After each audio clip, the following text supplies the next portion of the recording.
Have you been wondering why your content just isn't getting seen? Well, what are you doing to get in front of people? It's episode 89 of the 1004 show, and we are delighted to have Kevin Stimpson of Strive and Grind, a pretty cool personality-based agency which helps premium brands become premium players in their industry. Kevin is pretty interesting in this because we talk about a lot of things like how to always do profit making things, how to leverage your existing client base, which I think most people don't do.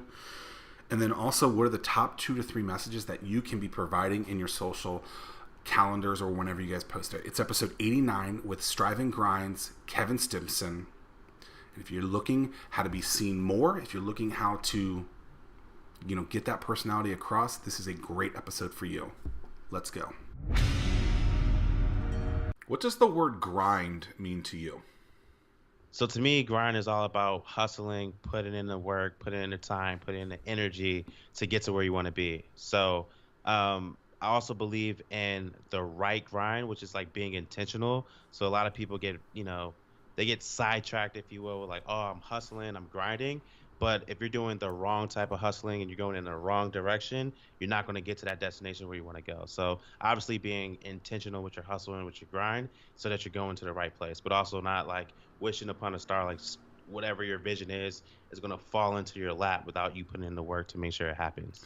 Yeah, I often think people are looking at, oh, I need to work 24 hours to make this thing happen, when actually all you have to do is just email one person that is that person. Like, it's that intentional piece, like you're saying. And I don't understand why people aren't so intentional about it. They aren't doing the I don't know, the right way, which, you can do so much work when all you have to do is pick up the phone, write an email, direct message someone. Like, if you want an action to happen, you have to create that action first. And so I love I it. agree. How much Yeah. time have you wasted hustling the wrong way? Great question, my friend. So I started Strive and Grind back in 2013. So from 2013, 2015, a whole 2 years hustling the wrong way. It wasn't until I hired a business coach and also joined a mastermind that kind of got me more grounded, got me more focused. And from there, everything's been massively intentional from that point forward. Give me an example of wasted time. Like, what were you doing? Cool. So, I mean, I could just be reading books. I could be, searching the internet for anything and everything.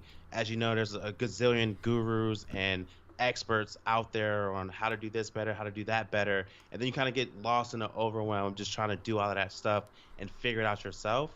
And so I spent years trying to do that until I got to the point where it's just like, I'm not making any money. I'm just more frustrated and lost than I was before I actually started doing the research to try to figure this stuff out anyways. So it wasn't until that point I realized I needed to hire somebody to shorten my learning curve and kind of like lay the roadmap, and lay the land for me on where to go and how to navigate that moving forward. Yeah, you consume so much content that if you can't act on it, why even consume it, right? And so it's we're taught to learn constantly, and I think learning and education are really important. But if we're not doing something with that material that we're learning, it's useless. Absolutely. And No so, accountability, no one like, hey, here's what you said you're gonna do. Did you actually do it? Did anyone checking in? If people aren't doing that and you're the only one holding yourself accountable, you can continuously just put things off over and over and over again, and you wonder why 6 months later, 12 months later, you're where you were when you first started. what's something the business coach taught you that you weren't thinking about before? Yeah, so one of my things were from a so one would be always focus on profit producing activities, right? So again, talking to the grind and the hustle of things, you could act like you're doing something. You could be doing research, or you could be writing things down. You can be looking at your calendar. You can go through the motions, but if you're not going through profit producing activities, generating cash flow, having those conversations with people or other platforms or whatever is going to lead to money in a bank, you're doing things wrong. So that was like one of the big ones. The other thing really was to form strategic partnerships and really go to where your audience is. So we could easily go the long route by like, man, how do we build this brand? How do we build this company all on our own? How do we find the right clients? Where do we got to go? Who do we got to talk to? Or we could just be like, man, who already has like 80% of our clientele right now? And they've already built up that infrastructure. They already built up all of that know-how. What if we just approach them with a unique selling proposition where our product or service could be a nice complementary, if you will, to already what it is that they do. We can do rev shares back and forth and all this type of stuff. And then boom, mind blown. So those were like the type of things early on that really moved the needle for me. So you believe that content is king? 100%. So, and I like the way that you put this, profit producing activities. Content is a long-term play. How do you create content and still think about that profit producing activity?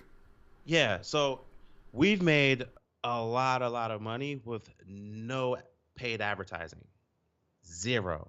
And it all has come from my actual Facebook profile.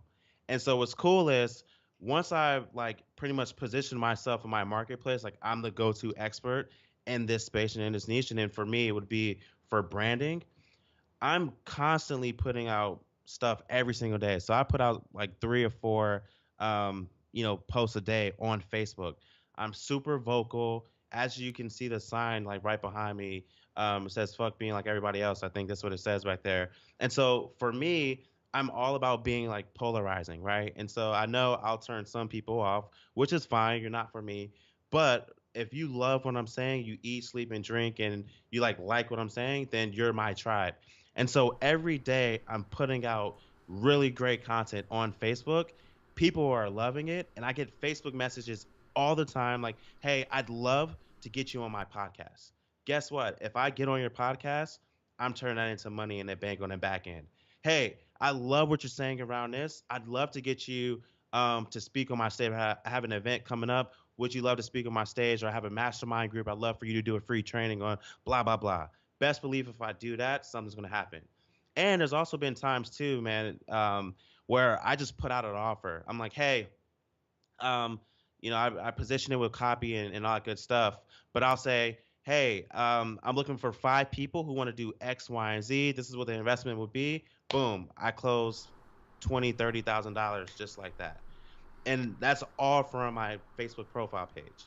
Your actual page, not your business Yeah, page. no business page, my actual profile. Yep. So fuck being like everyone else. I live by that, right? I'm an Yeah. anomaly. It's like figure out who you are in life. That's what's important. I think so many people live this life of I want to be this person. And I think we can strive to you know do good things like that person, but we should never try and take the exact path that that person went. And I think that's what people don't miss, and that's why you see such jealousy and negativity with people. It's just like, guys, like figure out what you're best at, figure out what you love, and do that. There's someone else out there that is looking for that. If it's not for you, who cares? But find someone. You'll be able to find someone that really is, like you and likes the things that you say. And your grandparents probably don't like it. Your parents probably don't like it. But you know what? They're not your customer. Right. You gotta talk to Yeah. your actual customer. My mom tells me all the time because obviously we're friends on Facebook. I'll do a Facebook Live or I shoot a video and I drop a few, f bombs or whatever. And my mom is like, "Honey, I don't like that language." I'm like, "Mom, I'm sorry, I love you, but you also know that you're not my target audience. I'm doing this for specifically for business, branding myself, and all of that." But you're my mom. Mom, don't even go on my Facebook page if you don't want to. I love you, but you don't have to do it. But thanks for supporting me anyways. But yeah, man, I totally get it. At least your mom loves you. At the end of the day, that's the most important thing, and she supports Yeah. you. Oh yeah. So how do you get started with content? What's a strategy that someone who's maybe new into the content game believes that content's for them, but they don't necessarily know where to start, or the content that they're doing right now isn't working? Yeah, absolutely. So I'll just start thinking about the message that I want to get out there. So think of your top 2 or 3 messages that you want to get out. So I'm sure most of your audience would be familiar with someone by the name of probably Gary Vaynerchuk, right? And if you were to think of Gary's core message, it'd be like work your face off, hustle, hustle, hustle. It'd be um, what's the other one? Work your face off. It's self awareness, and it's something else like maybe social media related. So content is king, right? And so from those perspectives, then you create three or four more pieces of content to spin off of those like high level talking points that you just were pretty much going to create content around. So that's how I would think about doing it. And then I would also create like a editorial calendar for like when to come up with the content that you're going to come up with, what are the titles going to be, what are you going to talk about, when you're going to shoot the videos. And then I love to just like batch them up together. And so those are like my favorite ways of producing content. Also figuring out, what are the top questions people are asking you and turning that into content. Maybe you can do an interview type format, just like how, Zach, you and I are doing right now. There's so many different ways of putting out high quality content. I think a lot of people just overthink it. And also too, like lastly, I would say make it stupid simple for people. And a lot of us like seem to think like, oh, like somebody would already know that. Someone would already know that. And 9 times out of 10, most people don't already know that, which is why you're the expert anyway, or you're perceived however that certain perception is about you anyways. Like you're supposed to be sharing your influence with other people and getting them to see like, all right, cool. You know what? I can see that viewpoint. If you're listening, watching, and you don't know what you're an expert in, think about this. And you just said it. What questions are people asking you every single day? That's what your perceived expertise is, and that's likely how you're marketing yourself. So if it's wrong, make sure that you start talking about things that are around what you are an expert in, or just realize that that is the path that you can start taking to, becoming more aware, becoming an authority, becoming this expert in your field. So like with you, it's you wanted to be a branding expert, so you had to start creating content. You had to start making things and producing content that is around branding. And then Absolutely. once people start seeing you, guess what happens? You become that expert. You get asked to be on stage. You get asked to be on podcasts and stuff like that. How long does that process take to become an expert, though? I think as long or little as you make it, honestly. Like I have a shelf back there and there's probably like 12, 13 books up there just around branding. So when I committed to say, hey, I'm gonna be a branding expert, I bought all the books that I could possibly buy, probably like 20, 25-ish total around branding. And so I consumed that information. I learned everything that I needed to learn. And then so I started to use that as my framework and knowledge base. And then from there, once I actually started getting clients, I started developing my own framework and methodologies too. So I first started off with other people's stuff, packaging it up as mine. And then I took my own expertise and experience based on what I was going through with other people to pretty much create my own. So now I really own it. But I just believe in like taking action and executing, right? Someone who's like, "Oh man, I want to be an expert," and they're not the ones to execute, they're not the ones to go out there and like go get it. It's going to take them way longer to get there, where they want to be faster. But the person who's just super intentional about what it is that they want to do, they're going to double down, they're going to go all in, they're going to surround themselves also with the right people who can position them or put them in the right space to help them elevate faster. Obviously that person's going to elevate way faster than the latter person. You know what's interesting, and you've used that word intentional a couple of times now, and I think I've done a good job of getting myself and my business's brand out there over the last decade.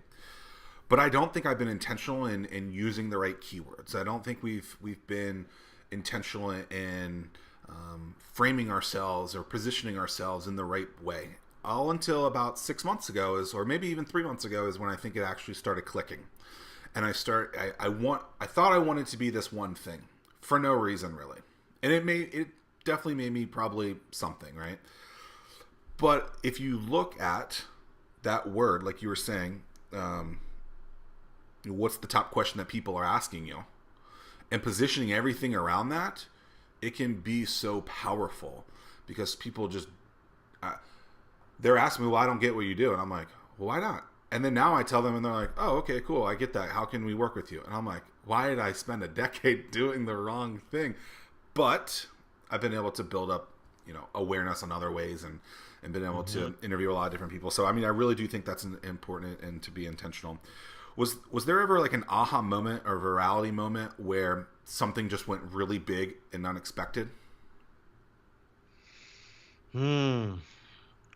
I would say no. I mean, I feel like our growth so far has been very like incremental. So like each month we grow month over month over month over month. There's been nothing really we're just like boom, hockey stick. I think we're going to get into that as, we start selling more of our digital products and services. And, that's going to come with more challenges and more problems and, good upside too at the same time. But I think for our done for you agency, everything has just been like consistently growing. And so we're evolving with it, expectedly. The reason I ask that is because I don't think there's a lot of aha moments. I don't think there's a lot of viral moments for most businesses and people that are successful. I think it is that continual pace over and over and over again. And so for someone that's intentional like you and understanding that you've been doing this for a long time now, like how do you live just with that, very incremental growth piece and never seeing like that hockey stick like you mentioned? Yeah, I mean, it's tough. I think it's subjective. So, for instance, um, our January this year, we doubled January last year, and then we did half of 2016's revenue in just January of 2018. So I would say like that's pretty exponential growth, but like month over month over an annual time frame is it's like consistent. I would just say more along the lines of we live in an age and time now where a lot of people try to hack stuff. We also live in a day and time now where it's easy for others to get envious of other people's success because they're just like, oh, like guess what? I just hit $10 million this year. Oh, I got a million, 2 million followers just now, or this happened or that happened. And so it almost takes away from like really being able to take in what it really takes to get to that moment in time. For a lot of people, they've already been putting all the sweat equity, all the time, all the energy, all the suffering prior to hitting that level of success. But because a lot of entrepreneurs don't see that, they don't see the underlying surface. They only see like, oh man, they hit that level. I think that has something to do with it. So I think if you just almost stay in your own lane and just focusing on continuous improvement and how can you help your company be the best version of itself day over day, week over week, month over month, year over year, you're going to be a successful company. But if you're watching everybody else out there just crush it and you're so focused on what everybody else is doing and not focusing on what you're doing, you're going to not be relevant in a 2-3 years from now easy. Define a brand. So in my mind, a brand is a lot of people think it's a logo, it's color schemes, it's your website or something like that. It's three things. It's about what people think, feel, and say about you. Essentially, it's what people think, feel, and say about you. And in one word, it's perception. And so the more likely you're able to dial in and focus on that perception and ensure that everything from your website to your sales conversations to your customer experiences to your storefront locations, whatever it is, all those brand touch points, you want to make sure that it's dialed in on that perception every single time. So obviously, people think of Nike in a certain light and they think of Converse in a certain light. People think of Grey Goose in a certain light and they think of Smirnoff in a certain light. People think of Mercedes, like so. You get the point. And so where we like to focus on is creating premium brands. So ourselves as our company, we're premium brands and we create premium brands for other people so that they can pretty much position themselves right as the number one best or only in their space. They can attract high end clients. They can charge premium prices easily. They don't have to worry about, oh well, guess what? So and so down the street is doing a discount. Why aren't you doing it? No, you shouldn't even have to worry about having that conversation because if you're having that conversation, then now there's a lack in perceived value, right? And so, yeah, that's what branding is. Well said. that was great. I Thank you. interviewed Daymond John about a year ago, and I asked him about counterfeit clothing, and it was really interesting because his answer, and I knew that counterfeit was really big for them, because it put more clothes on the street. And he said it kind of in the same way with a discount. He said, you know what? You can't worry about that because those people aren't your customers anyway. And so those people who can buy something for $5 instead of $500 or whatever the pricing is with FUBU stuff, like it's really interesting to. He says, you know what? They're actually a value add. They're actually something that can help me, even though it's not my clothes. It doesn't matter. They're not even my customer. Right. And so it's very powerful. So a brand is how someone thinks, feels, and how what they say about you. And in one word, it's perception. So what if what you think your brand is isn't how people are reporting or communicating that back?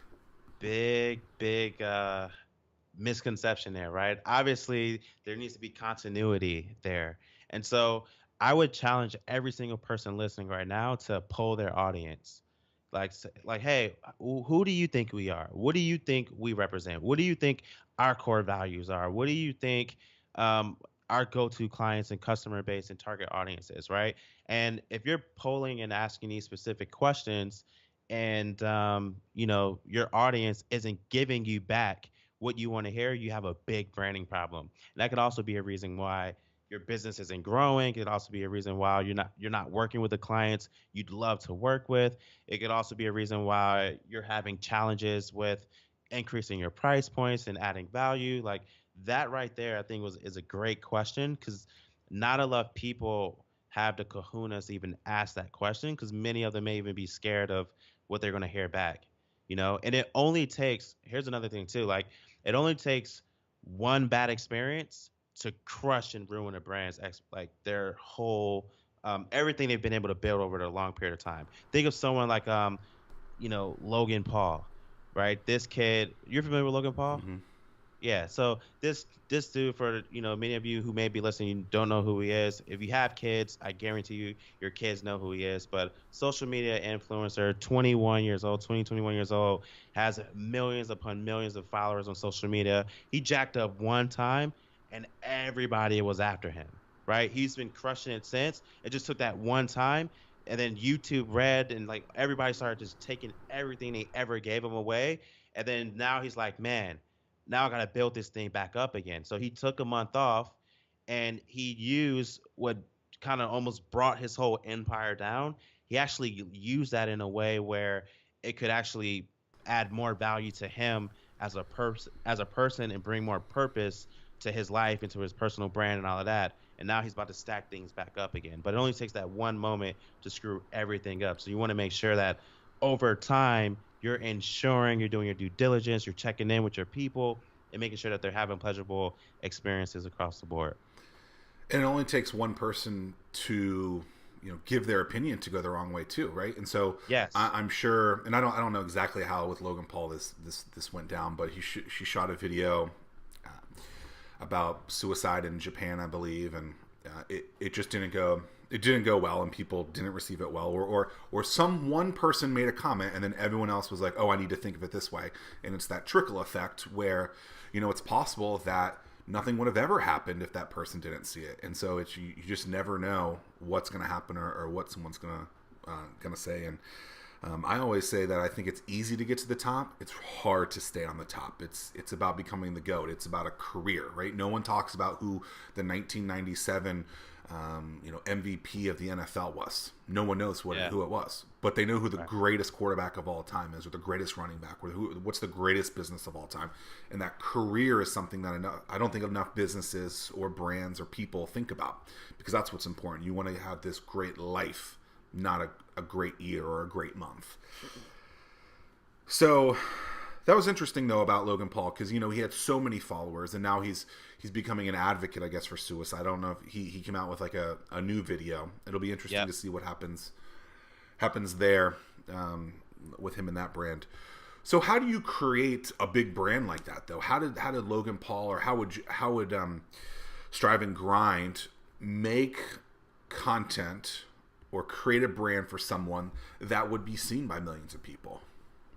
Yeah, so I would think of it as leverage too. So one of my mentors, Jay Abraham, he always talk about how you can leverage people. And what's cool, it leverage your skill set, leverage your talents, leverage your connections to get whatever it is that you want.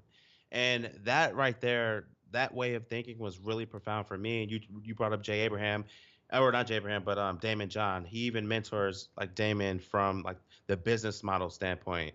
And what's cool is one of the things that I figured out. Here's one thing he does. He charges like $100,000 plus every single year to work with him, right? Like he's really high level. He's really up there.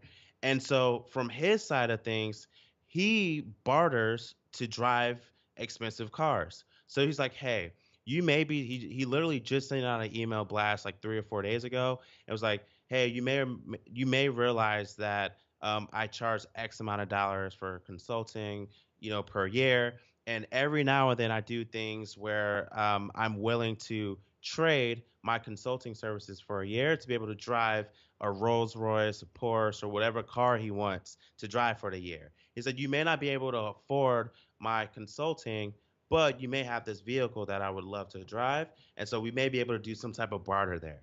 And I was like, wow, like that's crazy because he actually does that and get away with it. Like it works. And so for us, what we do is now that we've built a certain perception of ourselves, we got great testimonials, case studies for our clients. Now we can start going after the big fish that can help us grow really, really fast. So now I'm thinking like, all right, what are the chips that I need to elevate my brand? Man, I need PR, right? I'd love to, for our company, I love for myself to be featured in Forbes, BuzzFeed, Entrepreneurs, Success Magazine, Essence, like down a list. All right, great. So I'm gonna approach somebody, and this is literally what we're doing, and your people can take it. What we're doing right now is we're doing the branding for a PR agency, trades at the value of what our done for you services are. So we're doing the branding for them, or doing the branding for them, and they're gonna get us featured in all this stuff, TV appearances, the whole nine. So that's perfect. All right, now there's other people I know who write books. Like they're really really great at writing books and fast turnaround, high quality stuff. They get like bestsellers and all that. I'm like, perfect. We'll do your brand for you. You write my book. Sweet. All right, I need to get on more stages because I know if I get on 20 stages, I'll make probably $500,000 to $1 million just from 20 stages. Whose brand can I do to get me on those, right? And so when you start leveraging your skill sets and your talents and thinking about how you can take what you want to get in front of everybody else that you need to get in front of to get you to where you need to be, that's where the magic happens. So going back to your question of how do you get seen in front of all those people, I would figure out a way to leverage your skill sets, talents, or people you already know to kind of get that win-win for yourself and get in front of those people. That's how I would position it. That's good. Yeah. That was good. So why barter and not pay for it though? Yeah. In those specific cases. Great question. So I know for me, about a year and a half ago, I'm like, people who are high level influence, they just wanted to just trade or just like do this. I'm like, nah, man, forget that. Like, we're good at what we do. Look at our work. Like, there's a reason why you're reaching out to me, anyways. Like, I literally had that mindset. Like, why aren't you paying me for it? You got the money anyways. You should be able to pay me for it. Then I started to think about it. A lot of people at the top, they do whatever they have to do to get that end result done. And then when you start to think of your own business and your own brand in a certain light too, where it's just like, you know what? If my brand, if what it costs for me to do something is $20,000, and I can do a $20,000 trade with what you're doing, and I know that $20,000 trade, it may cost me like $5,000 on that $20,000 that you're paying me anyways. My out of pocket may be only 5,000. Sweet, because I'm already profited out of 15 if you have a nice business model. So it's like, all right, it's costing me 5,000 to do your $20,000 thing. Okay, I think that's doable because if you were to give me, or if I were to do a trade with your $20,000 thing, and I got $100,000 from that, or 10,000, or 15, 20, 30,000 from it, it already would have been a positive ROI. So I think it's just like looking at it from a different mindset and a different approach of thinking it from more of a strategic standpoint. I think that's where really the magic happens. Where it's just looking at it on a surface level. The surface level is like, oh, screw you, like you don't want to pay me and things like that. But from a strategic level, when you start to outweigh like what is really going on, it's almost like stupid not to do it. So it's really a case by case basis. You wouldn't do that for everyone, but Correct. when there's a strategic opportunity in place with one of the best that can get you there, maybe they won't pay you anyway because that's not what they're willing to do. But take advantage of this and leverage that brand and that relationship there. Absolutely. Interesting Yep. idea. Because in some cases you were saying, I don't want to offer a discount to someone. But then if you have the opportunity to get with this big brand, So, for instance, if you were to work with Daymond John, or if you were to work with Gary Vee, or if you were to work with this person, just think about being able to associate your brand and your business with those people, right? And so I know what it's doing for me. If I'm like, man, um, Gary Vee is a client of mine. Yeah, I did a trade with him. Like he gave me consulting, and I just did his brand for him. You know how many people like it would be a flow upon flow sure. I of mean, look at influx. his photographer, right? His photographer was Right. a no one. David Rock, I think is his name. D Rock, something like that. And now that guy's like super popular in that field. Yeah. So if you have that influence, if you have that clout, it totally makes sense. And I think oftentimes brands, businesses, people, they don't talk about what they've done in the past to leverage it. So there are certain things that I'll say that are really high level to make people go, ooh. So I'll be like, I interviewed a shark. I interviewed Daymond John. I was invited to go to the White House. Hmm. I raised money from the group that started the Weather Channel. Entrepreneur Magazine named me as the single reason why Norfolk is growing as a startup community. Those are big clout items.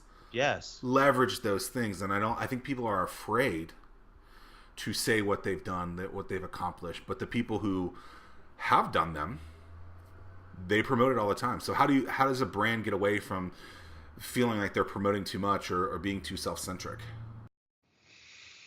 It's a great question. So, look, a lot of people talk down around like bragging on yourself, and like being braggadocious is a bad thing, and going online and saying like what you've been able to do is a bad thing.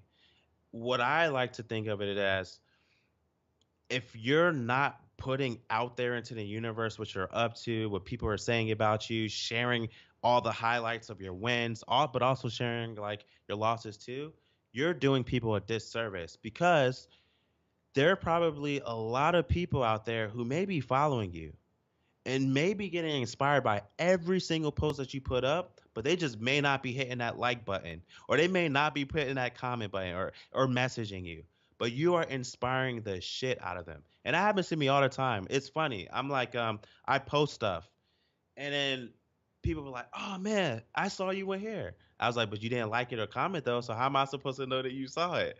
But they see it and they put it in their repository, but they don't like engage. Yeah. But I feel like you're doing yourself a disservice by not putting that out there, and also too from any influential business person or brand, they also know and realize that in order to be perceived in that certain light and have that credibility, they must be able to have those chips that they can go to, like what you were just saying, how, hey, I did this with the weather person who founded the Weather Channel, or did this or did that. You have to have that to even be relevant, right? And so we all need that, and we should all be striving for that. And I think there is a fine line between cocky and confident, I guess. One thing that I Yeah. recently posted on LinkedIn as my profile or description, I said that I'm the number one interviewer in the world. Right? Sweet. And people, it's a little controversial. I believe marketing is just getting someone's attention, positive or negative, right? You got to get that person to react. And so if people want to give me crap for it, I'm like, that's fine. You're doing exactly what I want you to do. You're commenting, you're engaging on a post of mine. And maybe I'm not the number one interviewer in the world, but I want people to think of me as someone that can have great interviews with people. A person who can ask questions where others are too afraid of. Ask questions that most people don't ask. And I think, so how am I doing with this? Am I doing good interviewing you? Like, am I asking you questions that you don't normally hear? Yeah, absolutely. I mean, I hope so. Perception. Yeah, right? perception. Yeah, Perception. yeah. Yeah, I think, perception. And if even if it's not true yet, that's the goal. You're the number one interviewer on the planet.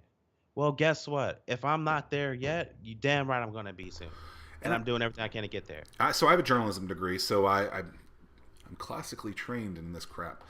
But when I watch news, which I don't like to do, when I listen to people interview, it's the same thing over and over again, and I'm just like, these are not good questions. How do you feel? So when I worked in news, I like to tell people I met someone on the worst day of their life every day. Hey, Mm, how are you feeling today now that your son was just murdered? Oh, that's great. right. Like that's not the question. Like I never understood why like these are the questions that reporters ask, and I think it's the same thing. Like you can watch the news; it's literally the same thing over and over again. You watch sports; it's literally the same thing over and over and again. And I just think that the questions and the stories that can be told are so much more powerful. And I think like a show like 30 for 30, ESPN's 30 for 30 documentaries, I mean, that is like the most well produced content out there where you're really getting to the story of those people, and you don't always get that. And I think if you can't get the story from the person who lived it, like it's not a good thing. I agree. What's something about you most people don't know about? Mm, what is one thing? I mean, I think most people they don't know that I'm a twin. So that's one. I'm a fraternal twin. Don't look anywhere like my brother. Um, what's one thing? So, okay, I guess this would be one thing. I don't think I really share this at all, but it's not nothing really crazy either. So it's cool. So, I like to switch things up. Like I like change in a way where it's like, how would I communicate it? I like change in any other setting, but for like myself. So if my wife's like, "Hey, Kevin, like, let's go out and eat this," I'm like, "No," because I haven't eaten it before. Or like, "Hey, like, let's try this new thing," and I'm like, "No, I don't want to do it because I haven't really done it." But if it's for like business or like something else external, then like to myself personally and to my core, like I'm not interested in change unless you like really twist my arm and make me Interesting. do it. You married your Yeah. high school sweetheart, right? Yes, we've been together since she was 15, turning 16, me 17, turning 18, and I turn 29 next month. And you guys are in business together. We are in business together. We actually founded Strive Grind together. Literally as we speak, we're phasing her out of the branding agency so that she can focus on her own brand around art and creativity and bringing more of the business acumen to artists and creators around the world. And she wants to annihilate the status quo of the starving artists. And so it's funny because we met on MySpace back in 2006. She was the one who was creating like all the super dope, pimped out MySpace layouts, while everybody else was just getting like the default themes and stuff. And that's how I gravitated towards her. She created her first website when she was in the fourth grade and all that kind of stuff. And so she went to like ATC and did like graphic design over there, and she was just crushing it. And she thought graphic design was going to be her thing, but then she realized that she had a real passion for art and painting and all that kind of stuff. And then slowly, like once we moved from the East Coast to the West Coast when we hired our business coach, he was just like, remember, I was just like, man, I'm tired of trying to figure all this stuff out by myself. Like, I need direction. He was like, look, you guys should stop doing what you're doing and create a branding company because you guys are really good at creating nice and cool brands online. But like, that should be the aim that you guys go at. But my wife at the time, like I said, she didn't like client stuff. She didn't like agency work. She didn't like graphic design. And so we said, all right, cool, we're gonna do it. And so, because we needed that money, right? And so, 2.5 years go by. She's done that, and now she's like, "All right, I'm out. I don't want to. I don't want to do this anymore." So, Well, because she does a lot of the vlogging with you, right? You guys go on this yeah. that together, so you're going to completely move her out of that whole piece. I mean, she'll be in some of my vlogs. So here's the thing. Here's what we really want to do. I want to have. So I'm building my own personal brand up right now. Like, cool. I want Striving Grind to kind of be on its own. Think of how Gary Vaynerchuk and VaynerMedia is. Gary Vee has built his own personal brand, but he doesn't have to necessarily be the face of VaynerMedia all the time because they're going to do their thing anyways, right? And so for me, I'm building up my personal brand right now. I'm doing all my cool vlogs and videos, so I can get more speaking engagements, more clients coming in for VIP days, branding stuff, coaching, that type of thing. Davana, she's going to do her whole thing on the art, business, creative side. She's going to be selling art. She's going to have like a platform where, she interviews other successful creatives who don't ever share the business side of things and kind of pull back that onion layer and also create her own platform for that. But jointly together, it's just like our fun passion project. We just love YouTube and we love YouTubers. So we went to VidCon for the first time last year, and it was just like super dope being around these young kids, and they're all just like balling and just making money. Like, so for instance, a 16, 17 year old will walk in to VidCon. Right? Are you familiar with VidCon? Yeah, I am. Okay. Yeah, it's in 15, 6 It's year in San Diego, right? It's actually in Anaheim. Okay. So like Orange County, so like 45 minutes or so north. But crazy. 15, 16-year-old kid walk into the building, and then you'll have like 300 girls just screaming like ah, and they go to them. I think And there then was a somebody net. else, Wasn't there like a Netflix documentary on this or something? I wouldn't be surprised if On they're YouTubers that are young or something like that. I think there was. probably. I wouldn't be surprised if Because there's not I've already. seen videos of these people. Well, I mean, like Logan Paul, the fans flock to him. But even like these people that no one's ever heard of, And oh, the there's a lot of flocking. them. Oh my, Yeah. dozens, There's thousands yeah. of them, tens of Tens of thousands. I'm sure. thousands Yeah, of them. yeah. Yeah. So, but yeah, anyways, her and I, we want to like grow our like couples YouTube channel up together, like just doing fun stuff, highlighting like our cool experiences that we have together and all of that. Very cool. Very cool. How do you how do you understand? So all these things take time. All these things take a lot of time to produce, to get seen. Like how do you start gauging, something like video that will take actually a lot of time because of the editing process of it and vlogging or just YouTube in general. Like how do you start gauging like, okay, I'm spending a lot of time on this when I'm not spending enough time on the distribution of it. Like do you ever think of it like that? Well, there comes a point in time where you obviously should get to the point where you have resources to the point where you can delegate. So at first I would have just been so overwhelmed. I'm just like, like I can't do all of this. Like this is crazy. But now, I have a video editor, I have a videographer, like we have those people. So they shoot all of our stuff, they edit it and all of that. But also too, there comes a point in time where you have to start thinking systematically and start thinking about like processes and systems to streamline things and make them just super, super efficient. And so, for instance, I just literally found a company out here in San Diego who reached out to me. And it's like, hey, man, for $300 a month, you get unlimited videos under, what was it? Under 30 seconds. So under 30 seconds, you get unlimited videos for yourself, for your business, for your brand, and 2 day turnaround. What? That's kind of crazy. And he was like, for $500 a month, under a minute videos, you get unlimited videos under a minute, 2 day turnaround. Are they What? shooting it too? No. So what's cool is, watch this. As you know, ow, your phone is, I don't know, I'm just beating myself up over here. As you know, your phone is like, really, really good with video and quality and all of Sure. that. So we have this stabilizer Oh, those are cool. that, Is that the Moby? Or what's it called? what is this one? This is whatever the brand is with ZY. Okay. Yeah, but it's one of the new ones. But this is really cool. So we have this one, and then we have also another camera that's kind of similar to the what's the other action camera? GoPro. Mm-hmm. It's similar to the GoPro, but we have that camera and a stabilizer. Then we also have one for our phone. So literally, right when I was starting to get on and start talking with you, my wife was like right behind me, and she was like doing all of this stuff, right? And so she was capturing all of that footage. So we can never have too much footage. And so what we're doing is we're just capturing all of this footage, and we're just gonna have our personal assistant kind of just go through the footage and just bunch them together and then have them send it off to the video editor to make cool little clips from it.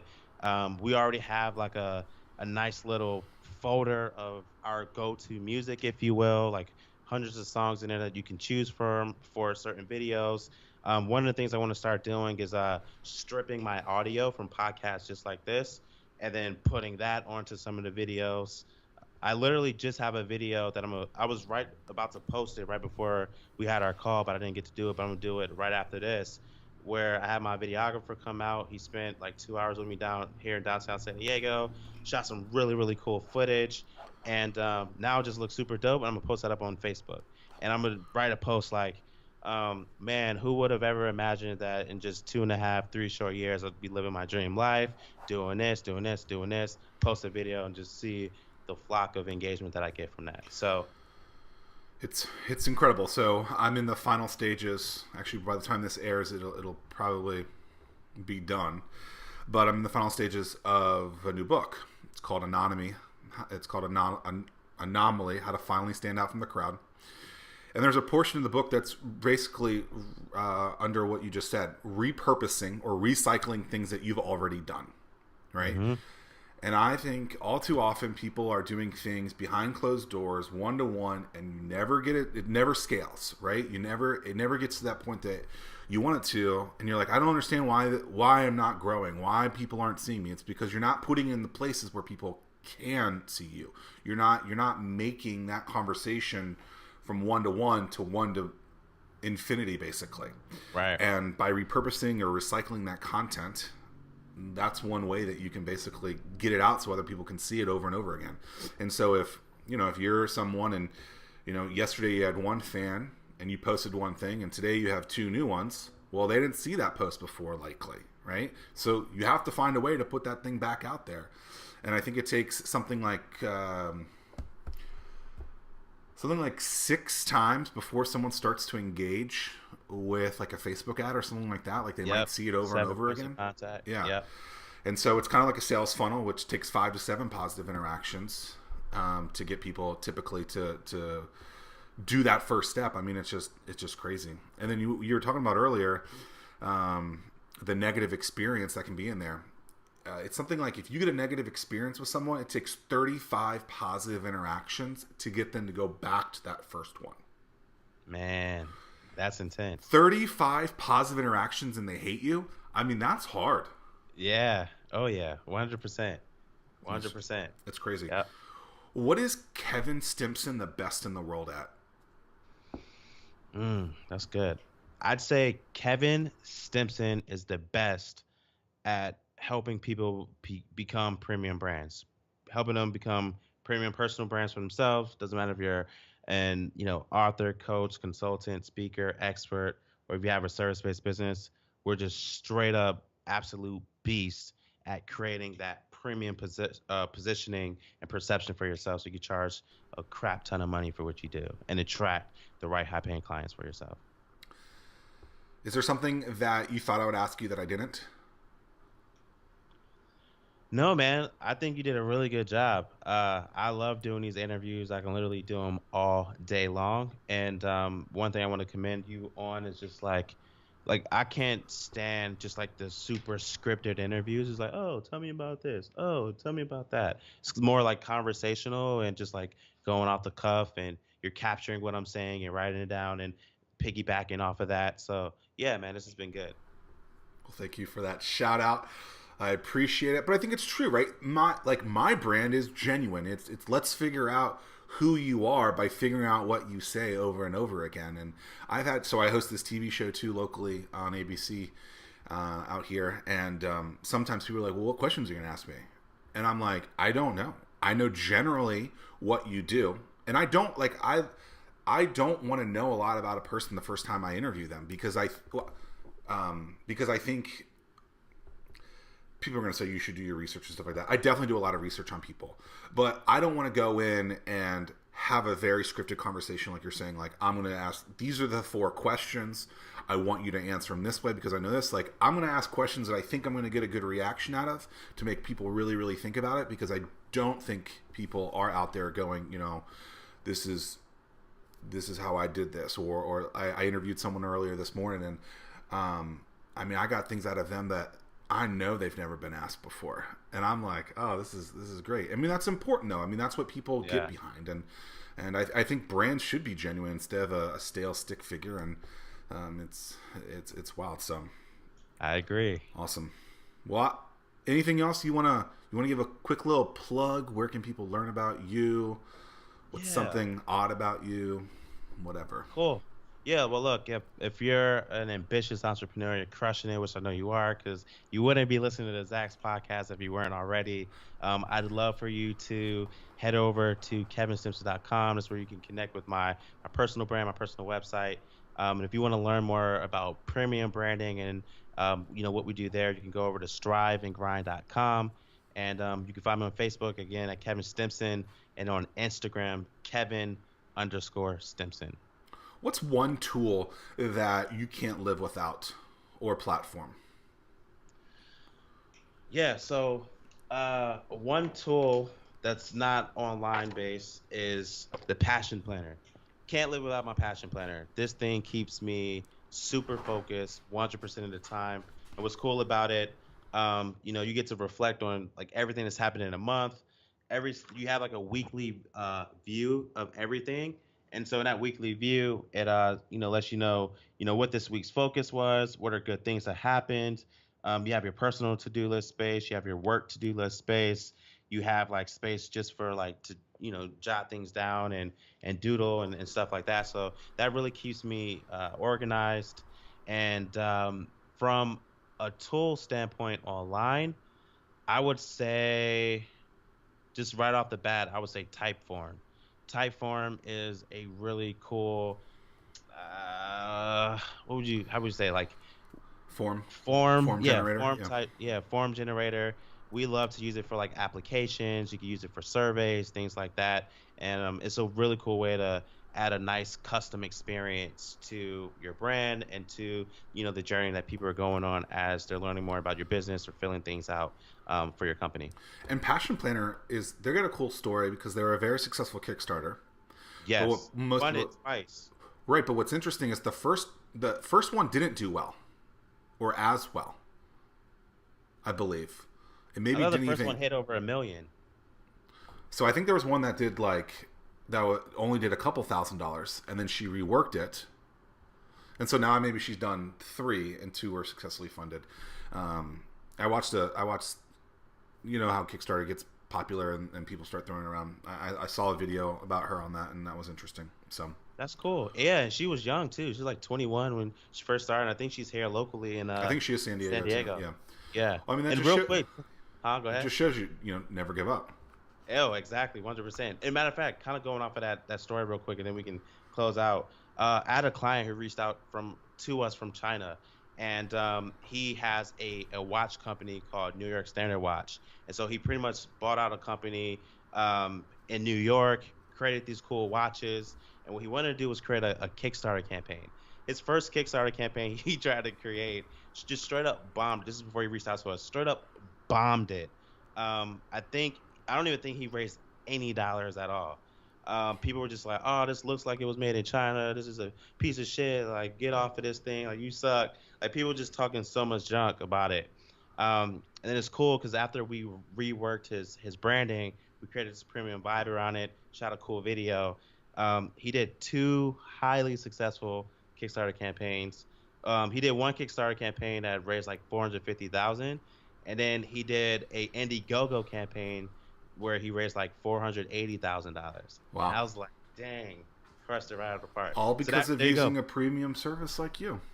Power of branding, absolutely. Love it, Kevin. Appreciate your time, man. Thanks, Zach. Likewise. Hi, I'm Zach Miller, and I have an important message. This'll never work. You can't walk into a networking event wearing the same thing as everyone else and expect to stand out or get more attention. If you want to be seen, you have to think like an anomaly. An anomaly is something that deviates from what is standard, normal, or expected. Anomalies are memorable. Unfortunately, desire doesn't figure into this much. The Robinson is going to go to someone who dazzles. You don't forget an anomaly because they're different and they stick in your head. If you're trying to get exposure either online or in person, then you need to think more like an anomaly. I used to be in your shoes. You work your tail off week after week only to come up short. It's never fun. Look, there's millions of people fighting for attention online. Digital marketers, small business owners, internet personalities, and more. If you stick with the status quo, guess what? You'll never get anywhere. You have to be different. Over the last 2 decades, I developed a method for getting attention and exposure. I've used it to secure an interview with Daymond John, be invited to the White House, be featured in Entrepreneur Magazine, and even hustling my way onto a business show on ABC.